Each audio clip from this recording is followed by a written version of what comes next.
శ్రీమాత్రే నమః. అమ్మవారి యొక్క 106వ నామం సుధాసారాభివర్షిణ్యై నమః. సుధా అంటే అమృతము యొక్క, ఆసార అంటే ధారాపాత వర్షమును, అభివర్షిణి అంటే కురిపించున్నది, అమృతాన్ని ధారావర్షంగా కురిపించున్నది అని ఈ నామానికి అర్థం. గంభీరమైన నామాలేవి, కొంచెం బాగా అర్థం చేసుకున్న కొద్దీ మనకు అనుభూతి కలుగుతుంది. అందుకే ఒక్కొక్క నామాన్ని 2-3 సార్లు వినమంటున్నాను నేను.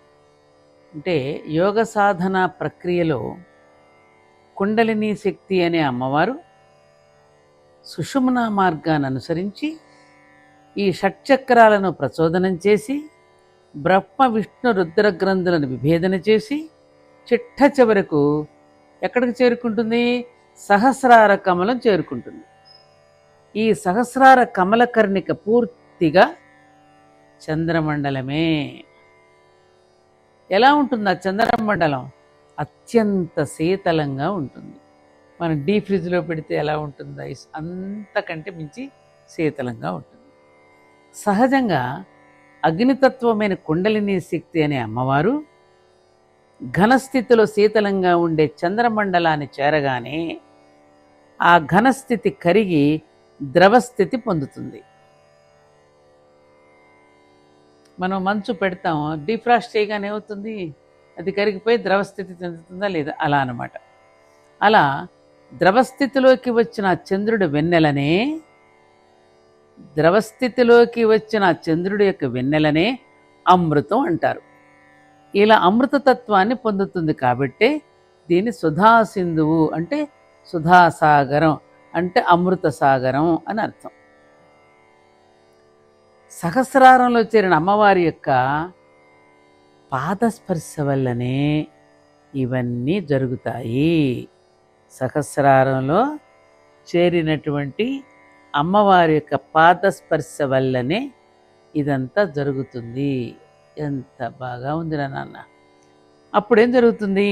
అమ్మవారి యొక్క పాదస్పర్శ వలన ద్రవించినటువంటి ఆ అమృతం సహస్రారం నుండి ధారాపాతంగా వర్షించబడుతుంది. ఈ అమృత వర్షాన్నే సుధాసార అంటారు. ఈ సుధాసార అనేదాన్ని తెలుసుకోకుండా ఏదో సారా బాగుంటుందని తాగేస్తారు మనల్ని. ఆ సారాకి అమృతానికి తేడా లేదురా. ఇంతటి అమృతమైనటువంటి భక్తి భావనతో కూడినటువంటి ఈ నామాలను చదువుకుంటూ అర్థం తెలుసుకుంటూ ఉంటే ఆ నాటుసారా బాగుంటుందా, ఈ అమృతసారం బాగుంటుందా? సుధాసారం. ఇది నామామృతం అంటాను చూడు. అది ఈ సుధాసారాభివర్షానికి కారకురాలు కాబట్టే అమ్మవారిని సుధాసారాభివర్షిణి అని అంటారు. నిజంగా నాన్న, మీకు చిన్నప్పటి నుంచి ఈ విషయాలన్నీ గనక రామాయణ భారత భాగవత గాథల్ని, ఆ గాథలలో ఉన్నటువంటి అంతరార్థాన్ని, భగవంతుడే నరుడిగా దిగి వచ్చి మనకి బోధించిన విషయాలని చిన్నప్పటి నుంచే గనక మనం తెలియచేస్తే, ఇప్పుడు పిల్లలు ఎక్కడ చూసినా ప్రభుత్వాలు కూడా డ్రగ్స్ని కంట్రోల్ చేయలేక ఈ వ్యసనాల బారిన పడిపోతున్నటువంటి యూత్ని సంరక్షించుకోవటం ఎట్లాగా అని తలలు పట్టుకుంటూ కూర్చుని ఇవాళ ప్రతి ఒక్కరూ పిల్లల్ని బయటికి పంపాలన్నా, ఇంట్లోకి వస్తున్నారన్నా, ఏ నిమిషాన ఏం జరుగుతుందో అని తల్లడిల్లిపోతున్నారా లేదా? అలా తల్లడిల్లిపోవడం కంటే కూడా చిన్నప్పటి నుంచి పిల్లలకి, చిన్నప్పటి మీకు ఎందుకురా దేవుడి సంగతి, వేదాంతాలు ఎందుకురా? ఇది వేదాంతం కాదు, వేదాంతం అని ఎండిపోమ్మని చెప్పలే, దాని పేరిట వెలగమని చెప్పింది. అవునా కదా? మరి అందుకనే కదా చిన్నప్పటి నుంచి హరిదాసులు రావడం, ఒక కీర్తన పాడడం, హరికథలు చెప్పడం, బుర్రకథలు చెప్పడం, ఎప్పటికప్పుడు మనిషిని సన్మార్గం నుండి దారి తప్పిపోనివ్వకుండా మన పూర్వీకులు చేసిన ఈ ప్రయత్నాలు ఎంత గొప్పవి. ఇప్పుడు సారా అనగానే నాకు అది గుర్తొచ్చింది నాన్న. సుధాసారాభివర్షిణి, ధారాపాతంగా స్రవింపబడే ఈ సుధాధారలతో సుషుమ్నా మార్గం, దానిలోని షట్చక్రాలు, గ్రంథులు, సమస్త నాడీమండలం తడపబడతాయి. అసలు విదేశీయులకి అసలు సుషుమ్నా మార్గం అంటే ఏమిటో షట్చక్రాలు ఏమిటో, గ్రంథులంటే ఏమిటో, అసలు నాడీ మండలం అంటే ఏమిటో, సప్త ధాతువులు అంటే ఏమిటో, పంచకోశాలు ఏమిటో వాళ్ళకి అర్థమవుతాయిరా?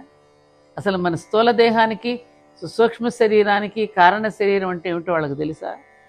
ఊరికే దేహానికి కొట్టి ఇంగ్లీష్ మందులు ఇచ్చి విషం చేస్తున్నారు. అదే మన ఆయుర్వేదం అయితే ఇదిగో ఈ షట్చక్రాలకి, గ్రంథులకి, ఈ నాడీ మండలానికి, వీటన్నింటికి కూడా చక్కగా వైద్యం చేయబడుతుంది. అసలు ఎందుకు నాన్న, ఈ నామాలు పైకి ఉచ్చరిస్తూ ఉన్నప్పుడే మన నాడీ మండలం చైతన్యవంతమవుతుంది. ఎందుకు పారాయణ చేయమన్నారు?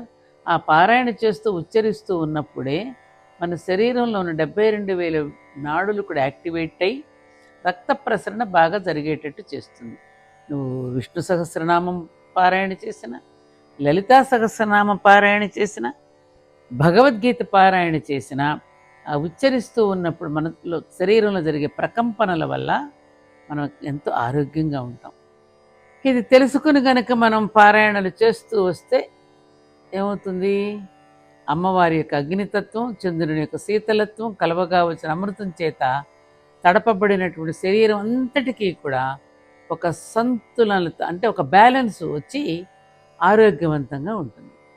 ఈ రెంటికి మధ్య ఉన్న నిష్పత్తి, ఆ ప్రపోర్షన్లో తేడా వచ్చినప్పుడే, రెంటికి మధ్య సామరస్యం, సమన్వయం చెడిపోయినప్పుడే ఆరోగ్యంలో మార్పులు వస్తాయి. ఆ మార్పులు వచ్చి వ్యాధులకు దారితీస్తుంది. ఈ విధంగా జీవనమంతా అమ్మవారి యొక్క చైతన్య అనుగ్రహాల మీద ఆధారపడి ఉందని, సమస్తము అమ్మవారే అని జ్ఞానదృష్టి చేత గ్రహించి తదనుగుణంగా నడుచుకునేవారే జీవన్ముక్తులు. దానికి అనుగుణంగా నడుచుకునేటటువంటి వాళ్ళే జీవన్ముక్తులు. అమ్మవారి యొక్క ఆలయంలో ప్రవేశించినప్పుడు అర్ధమండపంలో నిలబడి ముందుగా గంట మ్రోగించి అమ్మకు నమస్కరిస్తాం. అలాగే అమ్మవారి యొక్క నామాలలో ప్రవేశించే ముందు గంట మ్రోగించండి.